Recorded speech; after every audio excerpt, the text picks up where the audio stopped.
সুপ্রভাত সবাইকে। কালকে সারা রাত খুব বৃষ্টি হয়েছে। আজ সকালটা তাই একদম অন্যরকম। একটা রোদ ঝলমল সুন্দর একটা সকাল। এরকম ওয়েদারে রং তুলি দিয়ে না বসলে একদমই মনটা খারাপ হয়ে যায়। তাই তাড়াতাড়ি করে আমি রং তুলি নিয়ে বসে পড়েছি তোমাদের সাথে গল্প করতে।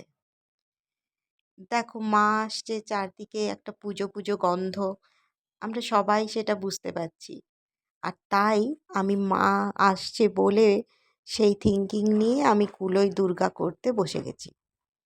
কুলোই দুর্গা হয়তো তোমরা অনেক দেখে থাকবে, ইউটিউবে বা ফেসবুকে বা বিভিন্ন চ্যানেলে দেখতে পাবে। বাট আমি আমার মতো করে সম্পূর্ণ অন্যরকমভাবে একটা মা দুর্গা করার চেষ্টা করেছি কুলোয়। মাকে সম্পূর্ণ নিজের ভাবে সাজাতে চেয়েছি। দেখো তোমাদের পছন্দ হয় কি না, কেমন লাগে জানিও কিন্তু।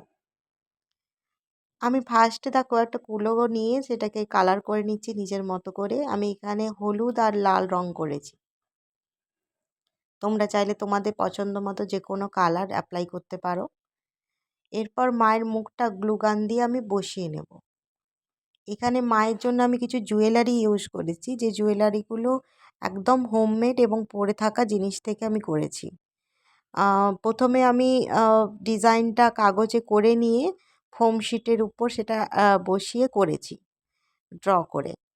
তোমরা চাইলে তোমাদের কাছে যদি ওই ডিসপোজাল প্লেটগুলো হয় না হোয়াইট কালারের, ওগুলো যদি থাকে ওগুলো দিয়েও ডেকোরেট করতে পারো, খুব ভালো হয়। আমার কাছে ফোম শিট ছিল তাই আমি ফোম শিট অ্যাপ্লাই করেছি। আর মায়ের সিলভার কালারের জুয়েলারিও আমার কাছে ছিল কিছু ডিসপোজাল সিলভার কালারের প্লেট, ওগুলো থেকে কাটিং করে করেছি। পুরোটাই হোমমেড এবং যে সমস্ত জিনিসগুলো আমার চারপাশে ছিল সেগুলো দিয়েই বানানোর চেষ্টা করেছি। পুরো ভিডিওটা দেখার অনুরোধ রইল, দেখতে থাকো আমি কেমন করেছি। আর তোমাদের নতুন নতুন পুজোয় কী কী প্ল্যান এসছে আমার সঙ্গে শেয়ার করো, আমার খুব ভালো লাগবে। আমার ভিডিও বা আমার কাজগুলো যদি তোমাদের মনের মতো হয় বা তোমাদের কিছু দেখতে ইচ্ছা করে সেগুলোও জানিও। যদি মনের মতো হয় তাহলে লাইক, শেয়ার, কমেন্ট, সাবস্ক্রাইব করো আর সাথে থেকো, পুরো ভিডিওটা দেখতে থাকো। Bye bye.